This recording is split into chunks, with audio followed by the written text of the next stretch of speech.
Hello friends, welcome to लक्ष्य academy Indore. तो आज हमारी इस इंडियन ज्योग्राफी की इंपॉर्टेंट सीरीज में क्लास नंबर 5 में हम बात करेंगे भारत की राजनीतिक या पॉलिटिकल इकाइयों की, यानी भारत के राज्य और केंद्र शासित प्रदेशों की। जी हाँ, और उसके अलावा भारत की समुद्री सीमाओं की, यानी समुद्र में कौन कौन से भारत के अधिकार हैं और वो किस सीमा तक हैं। तो शुरू करते हैं। जैसा कि आप सभी लोग जानते हैं, इस समय भारत में 28 राज्य और 8 केंद्र शासित प्रदेश हैं। लिख देते हैं 28 राज्य यानी स्टेट हैं और 8 केंद्र शासित प्रदेश हैं यानी यूनियन टेरिटरीज हैं। इन पूरे 28 राज्यों का आपको इतिहास देखना है तो वो हम संविधान के लेक्चर में पढ़ते हैं, क्योंकि संविधान का जो भाग 1 है, पार्ट 1 है, उसमें इन 28 राज्यों के बारे में डिटेल में अध्ययन करते हैं। आज के इस वीडियो क्लास में हम पिछले 2-3 साल में जो भी अपडेशन हुआ है उसके बारे में बात करेंगे। देखिए, अभी 2019 के पहले तक हमारे यहाँ 29 राज्य हुआ करते थे। तो जरा समझते हैं, 29 राज्य हुआ करते थे और 7 केंद्र शासित प्रदेश हुआ करते थे, 7 यूनियन टेरिटरीज। ये कब तक का बता रहे हैं? 2019 तक। 19 के बाद क्या क्या चेंज हुए देखते हैं। ये लिख देते हैं, 2019 तक का डेटा है, 29 राज्य और 7 केंद्र शासित प्रदेश। यदि आपसे पूछता है ये 29वां राज्य कौन सा था, तो आपको याद रखना पड़ेगा, तारीख सहित याद रखेंगे, 2 जून 2014। पहले तारीख याद करिए, 2 जून 2014 को भारत का 29वां राज्य तेलंगाना बनाया गया था। ये देखिए, ये पूरा आंध्र प्रदेश था और इसमें ये वाला जो पार्ट है ये तेलंगाना है। तो भारत का 29वां राज्य कौन सा था? भारत का 29वां राज्य तेलंगाना था। लिख देते हैं, तेलंगाना भारत का 29वां राज्य था। किससे बना था? तो आंध्र प्रदेश से बना था। ये हो गया भारत का 29वां राज्य। तो अभी आप इतना याद रखें कि 29 राज्य थे और 7 केंद्र शासित प्रदेश। अब इसके बाद क्या हुआ? इसके बाद सबसे पहली घटना आपको याद रखना है, माननीय मोदी जी ने एक बड़ा काम किया है और मोदी जी ने 2019 में तारीख का बहुत महत्व है, 31 अक्टूबर 31 अक्टूबर को मोदी जी ने क्या किया? जम्मू कश्मीर पुनर्गठन विधेयक लाए और जो जम्मू कश्मीर राज्य था हमारे यहाँ, उसको डिवाइड कर दिया है और एक राज्य को हटाकर 2 केंद्र शासित प्रदेश बना दिए हैं। यानी जो पहले राज्य था अब वो 2 यूनियन टेरिटरी हो गए हैं। तो लिख देते हैं 31 अक्टूबर 2019 को जम्मू कश्मीर को डिवाइड किया गया और उससे 2 चीजें बनी, एक तो लद्दाख नाम का केंद्र शासित प्रदेश और एक जम्मू कश्मीर, यानी ये दोनों यूनियन टेरिटरीज हो गई। तो आप ध्यान दीजिए, राज्य कितने थे? 29। तो 29 राज्य थे, तो आप कितने बचे हैं? एक ये जो जम्मू कश्मीर था ये राज्य था, अब ये राज्य नहीं है, तो अब 28 राज्य बचे। तो लिख देते हैं, राज्य बचे 29 में से एक चला गया जम्मू कश्मीर, तो बचे कितने? 28। अब देखिए, इन दोनों को क्या बनाया है? इन दोनों को यूनियन टेरिटरी यानी केंद्र शासित प्रदेश बनाया है। तो केंद्र शासित प्रदेश कितने बताए मैंने? 7। तो 7 में 2 और जोड़ देते हैं, तो 7 + 2 बराबर यूनियन टेरिटरी हो गई 9। यहां तक कोई डाउट नहीं है। हमारे यहां 28 राज्य बचे, उसके बाद 9 केंद्र शासित प्रदेश बचे। अब आगे सुनिए, ये जो 31 अक्टूबर की तारीख है बहुत ही इंपॉर्टेंट तारीख है। इस तारीख से आप क्या क्या सीख सकते हैं? पहला, इसी तारीख को 31 अक्टूबर 1875 में सरदार वल्लभ भाई पटेल का जन्म हुआ था। ये आप कभी नहीं भूल सकते। तो लिख देते हैं इसके आगे, ये 31 अक्टूबर सरदार पटेल का जन्मदिन है। सरदार पटेल का जन्मदिन है क्योंकि 31 अक्टूबर 1875 को उनका जन्म हुआ था। अब इस तारीख में विशेष क्या है? सरदार पटेल के बारे में आप जानते हैं, सरदार पटेल ही वो व्यक्ति थे जो आजादी के बाद पूरे भारत को एकीकरण करने में सबसे बड़ा उनका योगदान था। क्योंकि अंग्रेज जब हमको छोड़कर गए थे तो बहुत सारी रियासतें थी, लगभग 565 रियासतें थी। उन सभी रियासतों को भारत में लाना और भारत में शामिल करना एक बड़ा चैलेंज था और ये चैलेंज पूरा एक्सेप्ट किया सरदार पटेल ने और सरदार पटेल ने लगभग सभी रियासतों को भारत में शामिल कराया। इसीलिए हम ये बोलते हैं कि भारत का इंटीग्रेशन यानी भारत के एकीकरण में जो खास भूमिका है वो किसकी है? सरदार वल्लभ भाई पटेल की। दूसरी बात, इसीलिए इसको एकता दिवस के रूप में मनाया जाता है। आपसे पूछेगा 31 अक्टूबर कौन सा डे है? आप बोलेंगे यूनिटी डे है, एकता दिवस। एकता का मतलब यहां पर क्या है? पूरे भारत को अखंड बनाना, सारी रियासतों को शामिल करना, ये सब काम सरदार पटेल ने किया है। इसलिए उनके जन्म दिवस को एकता दिवस के रूप में मनाते हैं। एक बात याद रखेंगे, ध्यान दीजिए, सरदार पटेल की जो सबसे बड़ी मूर्ति बनी है गुजरात में, उसे क्या बोलते हैं आप? Statue of unity. क्या बोलते हैं? स्टैच्यू ऑफ यूनिटी, मतलब एकता की मूर्त है वो। तो इसीलिए एकता दिवस भी याद रखेंगे, स्टैच्यू ऑफ यूनिटी याद रखेंगे। अब दूसरी बात और है कि 31 अक्टूबर का जो दिन है, 31 अक्टूबर के दिन आप याद रखेंगे 1984 में हमारी इंदिरा गांधी जो प्रधानमंत्री थी उनकी हत्या हुई थी। इसी तारीख को इंदिरा गांधी की पुण्यतिथि है और उसी तारीख को सरदार पटेल का जन्मदिन है। 31 अक्टूबर 1984 को इंदिरा गांधी जी की हत्या कर दी गई थी। तो ये तारीख का इतना महत्व है, याद रखेंगे। 31 अक्टूबर के दिन का इंतजार किया मोदी जी ने कि जो एकता दिवस है सरदार पटेल का जन्मदिन, उस दिन हम जम्मू कश्मीर को क्या करेंगे? जम्मू कश्मीर को डिवाइड करके 2 केंद्र शासित प्रदेश बना देंगे। मतलब अब जम्मू कश्मीर राज्य नहीं रहा, अब वो केंद्र शासित प्रदेश हो गया है और वो भी 2 हैं, एक का नाम है लद्दाख और दूसरे का नाम है जम्मू कश्मीर। यहां तक आ गए हम कि हमारे पास 28 राज्य हैं और 9 केंद्र शासित प्रदेश हैं। आगे चलें तो हम इसमें आगे चलें तो फिर मोदी जी ने एक बड़ा चेंज किया। वो क्या किया? देखिए, 26 जनवरी, अब तारीख आएगी 26 जनवरी, तो सिंपल है, गणतंत्र दिवस 2020। 26 जनवरी 2020 के दिन मोदी जी ने क्या किया है, जो दादर नागर हवेली है वो हमारा एक यूनियन टेरिटरी था, और एक और उसी के पास में दमन दीव, जरा देखते हैं इसको, देखिए दमन दीव कहाँ है, इसको देखिए, ये गुजरात है, गुजरात के नीचे जो गोला बनाया है ये दीव है, दीव, दीव अलग है और दमन उससे बहुत दूर है। ये देखिए, ये रहा दमन, ये भी गुजरात के किनारे पर है, मगर ये यहाँ है दीव, ये यहाँ है दमन दीव, एक ही केंद्र शासित प्रदेश है, मगर दोनों की दूरी बहुत है। और ध्यान से देखिए, ये जो दमन है बेटा, ये दमन के पास में एक और छोटा सा गोला बना रहा हूँ महाराष्ट्र की बॉर्डर पर गुजरात, ये इसका नाम है दादर नागर हवेली। तो क्या किया मोदी जी ने, दमन दीव एक केंद्र शासित प्रदेश था और दादर नागर दूसरा था, दोनों को मर्ज कर दिया, दोनों को मर्ज कर दिया और अब एक ही केंद्र शासित प्रदेश हो गया है। तो लिख देते हैं दमन दीव को, दमन दीव जो था उसमें दादर नागर को मोदी जी ने मर्ज कर दिया है। अब वो दोनों मिलकर केवल एक ही यूनियन टेरिटरी है।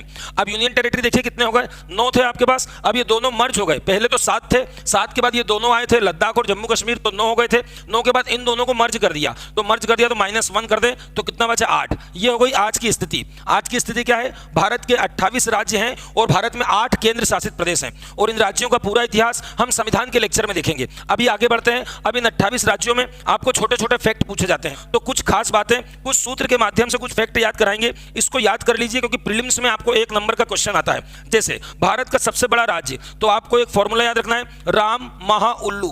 क्या याद रखेंगे, राम जो है महा उल्लू है, राम महा उल्लू है। क्यों उल्लू है, क्योंकि उसने जीएसटी नहीं दिया। क्या नहीं दिया, जीएसटी, जो हमारा टैक्स है जीएसटी नहीं दिया, तो आपको पूरा याद रखना है, राम महा उल्लू है, उसने जीएसटी नहीं दिया। तो क्या क्या याद रखेंगे, रा से आया पहला राजस्थान। राजस्थान हमारे भारत का सबसे बड़ा राज्य है, लगभग 3,42,000 किलोमीटर स्क्वायर में फैला हुआ, ये लिख देते हैं 3.42 लाख किलोमीटर स्क्वायर का सबसे बड़ा राज्य है भारत का राजस्थान। मां मछली से क्या आएगा, मध्य प्रदेश। पहले मध्य प्रदेश ही सबसे बड़ा राज्य था, मगर जब छत्तीसगढ़ हमसे अलग हुआ सन 2000 में तो हम दूसरे नंबर पे आ गए। अभी हमारा नंबर क्या है, दूसरा, ये लिख देते हैं मध्य प्रदेश। ध्यान रखेंगे, पहला राजस्थान है, दूसरा मध्य प्रदेश है, तीसरा महा शब्द से बन जाएगा महाराष्ट्र। तो तीसरा क्या याद रखेंगे, तीसरा याद रखेंगे महाराष्ट्र, और चौथा याद रखेंगे उल्लू का ऊ से बनेगा उत्तर प्रदेश यानी यूपी। तो याद रखेंगे राम महा उल्लू। जब कोई बोलेगा 4 बड़े राज्य बताइए, आप बोलेंगे राम महा उल्लू। रा से राजस्थान, मां से मध्य प्रदेश, महा से महाराष्ट्र और उल्लू के ऊ से उत्तर प्रदेश। अब बात करते हैं छोटे राज्यों की। तो भारत में सबसे छोटा राज्य जो है वो है गोवा। गोवा भारत का सबसे छोटा राज्य है। हम बात कर रहे हैं अकॉर्डिंग टू एरिया, हम क्षेत्रफल के अनुसार ये बात कर रहे हैं, हम जनसंख्या के अनुसार यहाँ बात नहीं करेंगे, क्योंकि आगे चल के एक चैप्टर पढ़ाएंगे भारत की जनगणना या जनसंख्या, उसमें पूरा बात करेंगे पॉपुलेशन की। अभी इतना कि एरिया में सबसे छोटा जो है वो गोवा है। दूसरा नंबर आता है सिक्किम का, सिक्किम दूसरा छोटा राज्य है, और तीसरा आता है त्रिपुरा का, ये लिख दिया त्रिपुरा। इन तीनों से मिलकर आपको बनाना जीएसटी। क्या बनाना, जीएसटी। जी से आ जाएगा गोवा, एस से आ जाएगा सिक्किम और टी से आ जाएगा त्रिपुरा। और चौथे नंबर पे मैंने क्या बोला था, जीएसटी नहीं दिया, तो ना नल से बना लेंगे नागालैंड। ये होगा 4 राज्य। याद रखेंगे राम महा उल्लू है, क्यों, क्योंकि उसने जीएसटी नहीं दिया। तो 2 लाइन याद रखेंगे, राम महा उल्लू, जीएसटी नहीं दिया। सबसे छोटा राज्य गोवा, उससे थोड़ा बड़ा राज्य सिक्किम, उससे थोड़ा बड़ा त्रिपुरा, और चौथे नंबर पर नागालैंड। और भारत का सबसे बड़ा राज्य कौन सा है, राजस्थान। ये बात याद रखेंगे। अब बात कर लेते हैं केंद्र शासित प्रदेशों की, क्योंकि केंद्र शासित प्रदेश कितने हो गए, 8। इन 8 यूनियन टेरिटरी को आपको सिविल सर्विस में, पीएससी यूपीएससी में सीक्वेंस के साथ जमा हुआ होना चाहिए कि कौन सा बड़ा है कौन सा छोटा है, पूरे 8 का सीक्वेंस आपको याद होना चाहिए। तो इसके लिए भी एक छोटा सा फॉर्मूला याद करेंगे, इतना नोट करते चलेंगे। आगे देखिए, अब मैं बात कर रहा हूं केंद्र शासित प्रदेशों की। अभी राज्यों की बात और करना है हमको, अभी हम पहले यूनियन टेरिटरी करते हैं। देखिए ध्यान देना मेरी बात पर, अंडमान निकोबार यही भारत का सबसे बड़ा केंद्र शासित प्रदेश था। अभी तक भारत का सबसे बड़ा यूनियन टेरिटरी अंडमान निकोबार था, मगर अभी 2019 में क्या हो गया है, जम्मू कश्मीर और लद्दाख बन गए हैं। तो देखिए ये जो पोर्शन बनाया मैंने, ये पूरा जम्मू कश्मीर है, और ये जो बचा कुचा दिख रहा है आपको, ये पूरा लद्दाख है। तो लद्दाख इस समय सबसे बड़ा हो चुका है। तो ध्यान क्या देंगे कि अभी तक तो अंडमान का नंबर आता था, अब 2 लोग नए आ गए हैं, तो उन दोनों को अंडमान से बड़ा रखेंगे। मतलब कश्मीर भी बड़ा है, लद्दाख भी बड़ा है, और इन दोनों की बात करूं तो इसमें लद्दाख सबसे बड़ा है। तो लद्दाख हमारा पहले नंबर पे आ गया और जम्मू कश्मीर हमारा दूसरे नंबर पर आ गया। ये दोनों नए बने हैं तो इनको फर्स्ट और सेकंड पे रख देंगे, और आपको दिख ही रहा है कि लद्दाख काफी बड़ा है, कश्मीर छोटा है। तीसरा जो पहले था वो अंडमान निकोबार था, अब वो किस नंबर पे आ गया है, तीसरे नंबर पर। इसके बाद आपको एक याद रखना है, एक बात याद रखनी है, एक जम्मू कश्मीर की महारानी थी, आप इतिहास में पढ़ते हो, रानी दिद्दा, आपने सुना होगा इतिहास में, तो लिख देता हूं रानी दिद्दा। ये लिख दिया दिद्दा, रानी दिद्दा। और उसके बाद दिद्दा को क्या बोलना है, दिद्दा को, रानी दिद्दा को आपको पांडिचेरी ले जाना घुमाने, तो क्या बोलेंगे, दिद्दा पांडिचेरी चल। कहां चल, दिद्दा पांडिचेरी चल। तो क्या क्या याद रखेंगे, दी से आपका बनेगा दिल्ली, क्या बनेगा, दिल्ली। उसके बाद दा से आपका बनेगा दादर दादर नागर, और मैंने पहले ही बता दिया अभी दादर नागर के साथ अब कौन आ गया, दमन दीव भी आ गया। ये देखिए दमन दीव का दा, आगे देखिए पांडिचेरी की जगह पांडिचेरी रहेगा, चा की जगह रहेगा चंडीगढ़, चंडीगढ़, और ला की जगह रहेगा लक्षद्वीप। आप मिला लीजिए लक्षद्वीप। ये पूरे 8 हो गए। देखिए शुरू वाले जो नए बने उनको 2 पर ही रखेंगे, फर्स्ट और सेकंड।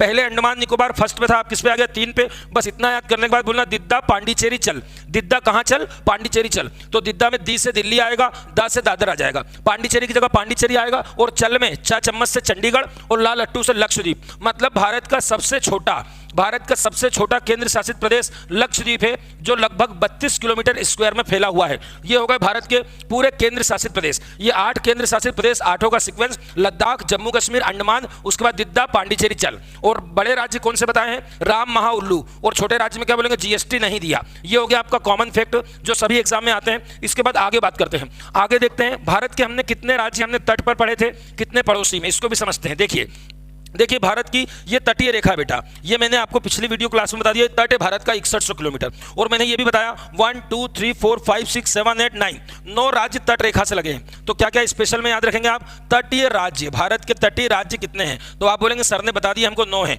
और सर ने उस समय ये भी बताया था कि 4 जो है वो यूनियन टेरिटरी भी है, 4 केंद्र शासित प्रदेश भी हैं जो समुद्र में लगे हुए हैं। आपको बता दिया था अंडमान ये रहा, लक्षद्वीप ये रहा, पांडिचेरी ये रहा, दादर नागर दमन दीव ये रहा। तो ये 4 यूनियन टेरिटरी। इसके बाद देखिए तटीय राज्य होने के बाद अब एक नई बात सीखेंगे, एक होता है स्थल रुद्र।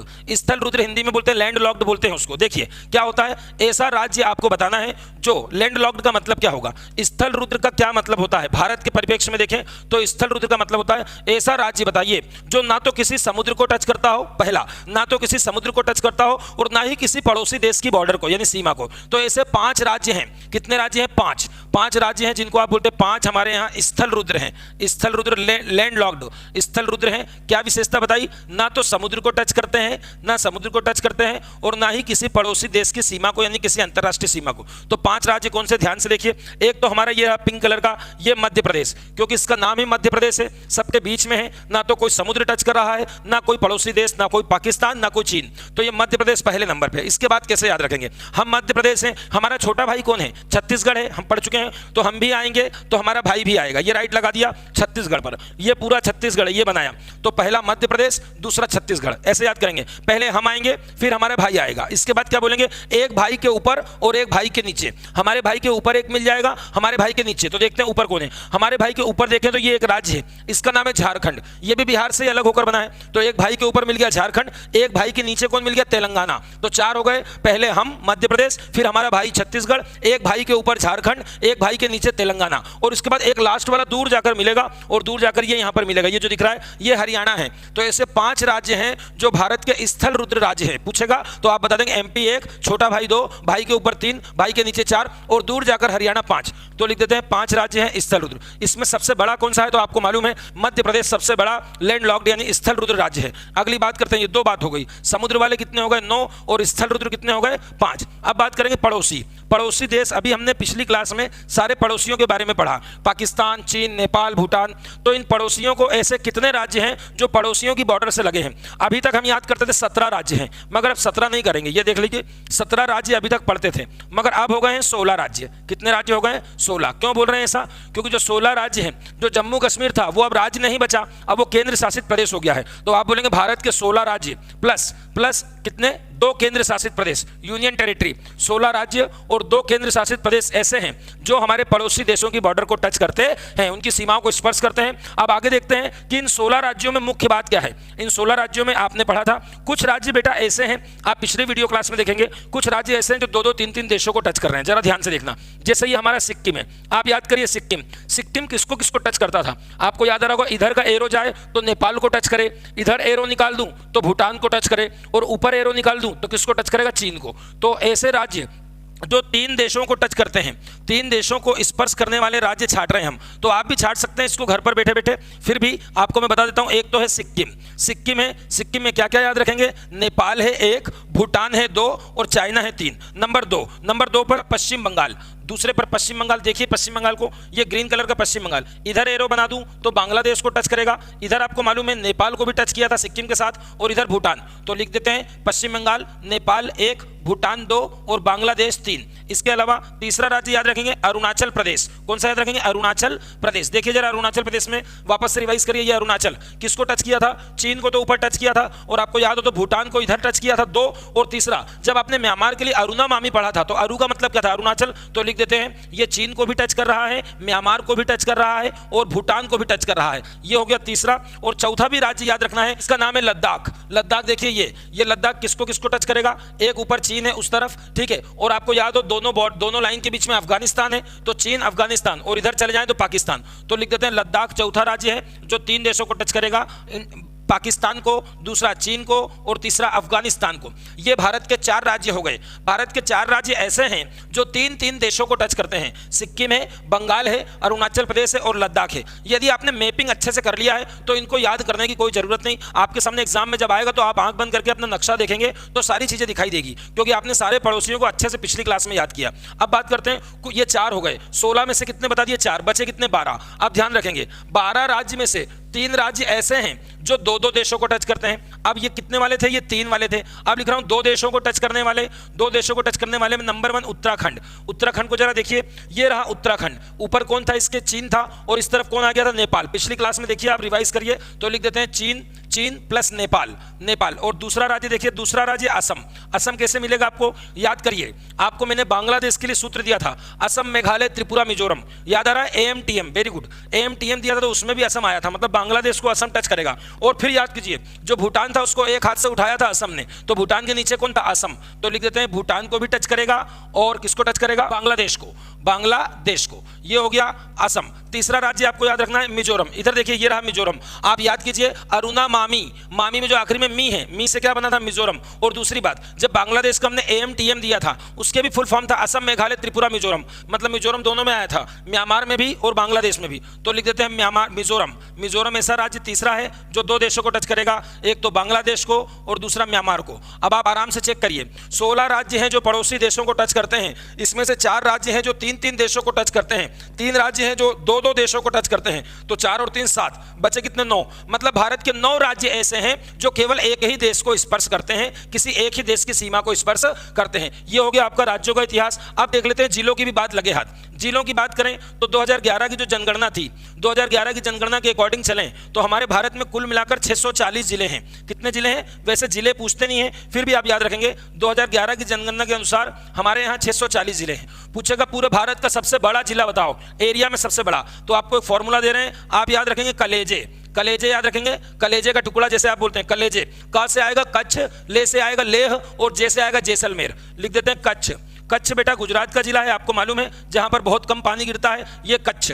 दूसरा है लेह कहां है? लद्दाख में है बेटा, तो ये लेह लद्दाख में है, ये दूसरा हो गया। और तीसरा कौन सा है? जैसलमेर, और जैसलमेर आपने सुना होगा राजस्थान में है, तो लिख दिया राजस्थान। भारत के 3 बड़े जिले बताइए, पूरे भारत का सबसे बड़े जिले। आप बोलेंगे कलेजे, एक ही पूछता है, आप बता देंगे। उसके बाद यदि पूछे छोटा जिला, तो भारत का सबसे छोटा जिला है माहे। और पिछली क्लास में हमने बात किया था, माहे पांडिचेरी का पार्ट है। देखिए पांडिचेरी वास्तव में यहाँ है तमिलनाडु में, मगर पांडिचेरी का एक जिला माहे कहाँ है? केरल में। तो हमने बताया था ये रहा माहे, तो पांडिचेरी यहाँ है, मगर उसका एक जिला माहे जो है वो केरल में पड़ता है, तमिलनाडु में नहीं। तो लिख देते हैं माहे जो है वो पांडिचेरी का जिला है, और ये माहे आता कहाँ है? ये केरल में है, तमिलनाडु में नहीं है। तो ये माहे भारत का सबसे छोटा जिला है। तो भारत के सबसे बड़े जिले कलेजे और सबसे छोटा जिला माहे। तो अब बात करते हैं भारत की समुद्री सीमाओं की, यानी भारत का समुद्र में कहां तक अधिकार होता है। देखिए ये जो आसपास तीनों तरफ पानी दिख रहा है, हिंद महासागर का जल है, तो ये भारत का समुद्र है। अब यहां से भारत से समुद्र में कितने दूर तक जाऊं तो भारत का अधिकार लगेगा? क्या ये सारा समुद्र हमारा है, हमारे अधिकार क्षेत्र में? नहीं। इसके लिए अंतरराष्ट्रीय समुद्री संगठन है, उसने कुछ व्यवस्था बनाई है, उस व्यवस्था के अनुसार आपका कहां तक का क्षेत्र है। देखिए हम लिख देते हैं भारतीय समुद्री सीमा पढ़ने जा रहे हैं। समुद्री सीमा यानी समुद्र में हमारा कहां तक अधिकार होता है। पहले भारत बना दे, ये आपके लिए बना दिया दक्षिण का भारत, ये दक्षिण का भारत है आपका। देखिए इस तरफ पानी ही पानी है। सबसे पहले तो आप अपने तट को देखिए, ये जो आपका तट है बेटा, ये आड़ी टेढ़ा है ना, एकदम सीधा तट तो होगा नहीं क्योंकि ये तो जमीन है, तो ये आड़े टेढ़े तट को क्या करेंगे, पहले मिलाएंगे और एक लाइन में लाएंगे। अब देखो इसको मिला कैसे रहा हूं, ये मिलाना चालू किया, ये मिलाना चालू किया तो एक लाइन खींच दी जो क्या करती है, जो आड़े टेढ़े तट को मिलाती है। ये जो लाइन खींची है क्यों खींची है, ताकि जो तट है इसका आड़ा टेढ़ा इसको एक सीधे से नाप सकूं। तो इस लाइन को बोलेंगे बेस लाइन, यानी ये आधार रेखा है। लिखते चलेंगे, ये लिख दिया आधार रेखा। कोई पूछेगा बेटा आधार रेखा क्या है, तो आप बोलेंगे आधार रेखा एक काल्पनिक रेखा है, कल्पना की गई है, एक काल्पनिक रेखा है जो टेढ़े मेढ़े तट को मिलाने के लिए खींची जाती है। अब देखिए इस आधार रेखा से आगे जाऊंगा, इधर पूरा समुद्र ही समुद्र है, तो अब समुद्र में कहां तक जाऊंगा,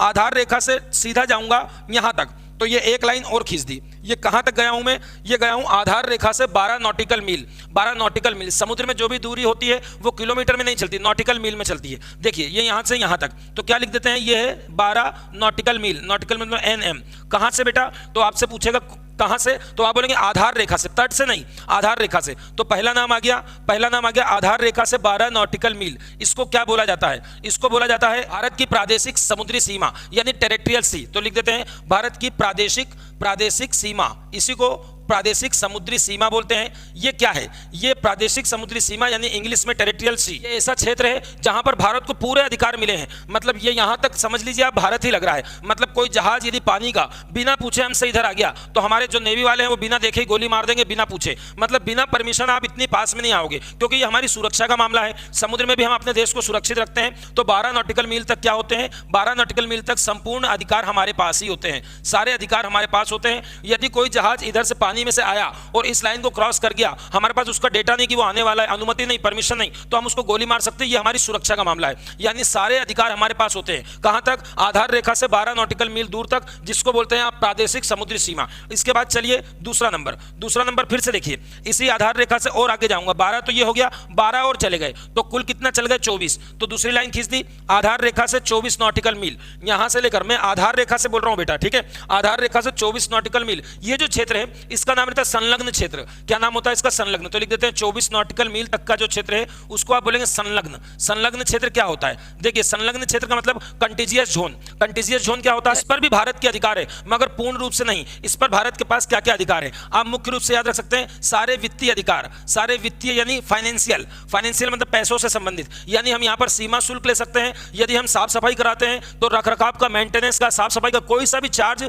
किसी से भी ले सकते हैं, तो हम बोलेंगे सारे वित्तीय अधिकार, चाहे वो सीमा शुल्क हो, सीमा शुल्क यानी कस्टम ड्यूटी हो, सीमा शुल्क हो, साफ सफाई हो, या किसी भी प्रकार का रखरखाव यानी मेंटेनेंस, साफ सफाई, किसी भी प्रकार का फीस यानी शुल्क हम ले सकते हैं किसी अन्य देश के किसी जहाज से। तो ये लिख दिया सारे वित्तीय अधिकार, फाइनेंशियल अधिकार होते हैं यहाँ पर 24 नॉटिकल मील। और इसी को ध्यान रखेंगे, दूसरा नाम है इसका अविच्छिन्न मंडल, हिंदी वाले अविच्छिन्न मंडल बोलते हैं और इंग्लिश में कंटिजियस जोन बोलते हैं। ये हो गया 24 नॉटिकल मील दूर, जहां पर हमारे सारे फाइनेंशियल राइट्स होते हैं। तीसरा नाम आ रहा है, तीसरा नाम है EEZ। EEZ मतलब एक्सक्लूसिव इकोनॉमिक जोन, इसको ऐसे पढ़ते हैं EEZ, यानी अनन्य, हिंदी में अनन्य आर्थिक क्षेत्र। क्या बोलेंगे, अनन्य आर्थिक क्षेत्र, एक्सक्लूसिव इकोनॉमिक जोन। क्या होता है, देखिए आधार रेखा से बहुत दूर तक जा रहा हूं, अब जा रहा हूं 200 नॉटिकल मील। अब यहां से पहले में चले थे 12, दूसरे में चले थे 24, अब बात कर रहे हैं आधार रेखा से 200 नॉटिकल मील। ये बहुत दूर का एरिया हो गया, यहां पर आपके पास बहुत ज्यादा अधिकार नहीं होते। इसलिए क्या क्या याद रख सकते हैं, यहां पर हमारे पास जो अधिकार होते हैं वो होते हैं खनिज के लिए, खनिज या प्राकृतिक तेल या गैस की हम खोज कर सकते हैं। दूसरी बात, इस समुद्र में जाकर हम किसी भी प्रकार का रिसर्च कर सकते हैं जिससे हमको समुद्र के बारे में, समुद्री एटमॉस्फेयर के बारे में जानकारी मिले, या फिर कोई नया आइलैंड से कोई द्वीप की खोज कर सकते हैं। तो लिख देते हैं यहां पर किसी द्वीप की खोज हो सकती है, यहां पर खनिज या प्राकृतिक संसाधन, खनिज या नेचुरल रिसोर्सेज जिसको बोलते हैं, प्राकृतिक संसाधनों की खोज हो सकती है। ओवरऑल बोले तो साइंटिफिक रिसर्च हो सकती है, किसी भी प्रकार का वैज्ञानिक अनुसंधान हम कहां तक कर सकते हैं, 200 नॉटिकल मील की दूरी तक कर सकते हैं। तो ये 3 पार्ट हो गए। पहले वाले पार्ट को बोलेंगे टेरिटोरियल सी, दूसरे वाले को बोलेंगे कंटिजियस जोन, और तीसरे वाले को बोलेंगे EEZ यानी प्रादेशिक सीमा, संलग्न सीमा और EEZ। अब ध्यान दीजिए, इसके बाद जो आएगा उसको आप बोल देंगे इसके बाद सभी देशों का अधिकार है, मतलब हमारा कहीं ना कहीं अधिकार कहां तक चलता है, 200 नॉटिकल मील तक, मगर सारे इंपॉर्टेंट अधिकार हमारे 12 नॉटिकल मील तक दूर होते हैं, ठीक है, जिसमें हमको पूरी अपनी सभी प्रकार की स्वतंत्रता दी जाती है। और ये इसके बाद का जो एरिया है इसको हाई सी बोल रहे हैं। 200 नॉटिकल मील के बाद हाई सी यानी उच्च सागर का क्षेत्र है जिस पर लगभग सभी देशों के संपूर्ण अधिकार होते हैं। अब ध्यान दीजिए, अब एक बात सिखाने जा रहे हैं, ये जो मैंने आड़े टेढ़े तट को मिलाया था, देखो मैं वापस से मिला रहा हूं, ये तट को मिला रहा हूं, ये आड़े टेढ़े तट को मिलाने वाली जो आधार रेखा है, बेटा ध्यान से देखो, ये आधार रेखा जा रही है। अब आधार रेखा जब टेढ़ा मेढ़ा तट है तो आधार रेखा के अंदर उस तरफ जा रहा हूं, देखो उस तरफ भी तो पानी आ गया ये, क्योंकि वो टेढ़ा है, तो ये जो इधर इधर आधार रेखा से लेफ्ट में पानी दिख रहा है आपको, इसको क्या बोलेंगे? ये आधार रेखा के अंदर है तो इसको बोलते हैं इंटरनल वाटर यानी आंतरिक जल। पूछ लेगा कि इसको क्या बोलेंगे? आधार रेखा। कैसे बोलेंगे आप? आधार रेखा और किसके बीच का पार्ट? हमारा स्थल, स्थल मतलब लैंड एरिया और आधार रेखा बेस लाइन, लैंड एरिया और आधार रेखा के बीच का जो पानी होता है उसी को आंतरिक जल कहा जाता है। ये मतलब हमारे देश का इंटरनल वाटर है, आंतरिक जल। ये भी याद रखेंगे। ये हो गई आपकी भारत की समुद्री सीमा। कोई बहुत इंपॉर्टेंट क्वेश्चन नहीं आते इनसे, प्रीलिम्स में आएगा तो 12 नॉटिकल, 24 नॉटिकल और 200 नॉटिकल मिल 3 डिजिट आती है, इसके अलावा कोई विशेष नहीं आता। ये हो गई आज की क्लास, तो मिलते हैं अगली क्लास में। जब तक के लिए जय हिंद, जय भारत।